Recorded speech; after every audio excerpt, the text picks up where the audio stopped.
Work adjustment లో భాగంగా మిగిలి ఉపాధ్యాయులను గుర్తించేందుకు మార్గదర్శకాలు కూడా ఉన్నాయి. అందులో మొదటి పాయింట్ వచ్చి క్యాడర్ సీనియారిటీ పరంగా జూనియర్ అత్యంత ఉపాధ్యాయుడు మిగిలిగా గుర్తించబడతాడు. అలాగే సబ్జెక్ట్ టీచర్ లేదా సెకండరీ గ్రేడ్ టీచర్ లభ్యత లేని పాఠశాలలకు మొదటి ప్రాధాన్యత ఇవ్వబడుతుంది. మిగిలి ఉపాధ్యాయులను గుర్తించిన తర్వాత పైన పేర్కొన్న పాయింట్ నంబర్ 3లో పేర్కొన్న దశల కోసం ఇంటర్ మేనేజ్మెంట్ లోని క్యాడర్ సీనియారిటీ పరిగణించబడుతుంది. క్యాడర్ సీనియారిటీ ఒకేలా ఉంటే ప్రాథమిక నియామకం తేదీ ముందుగా పరిగణించాలి, తర్వాత పుట్టిన తేదీని పరిగణలోకి తీసుకుంటారు.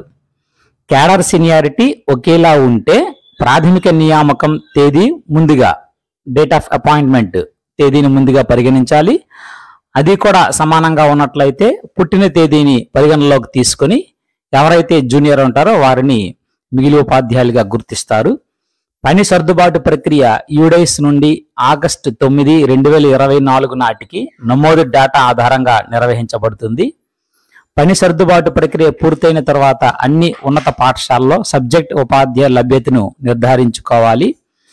గమనిక ఏమిటి అంటే మిగిలి ఉపాధ్యాయులను ఎత్తైన ప్రాంతము లేదా ఏజెన్సీ ప్రాంతాల నుంచి మైదాన ప్రాంతాలకు డిప్యూట్ చేయడం వద్దు అని చెప్పడం జరుగుతుంది.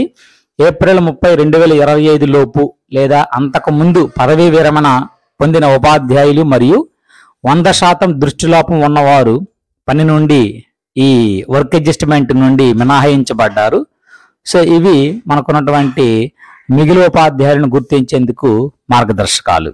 Thank you.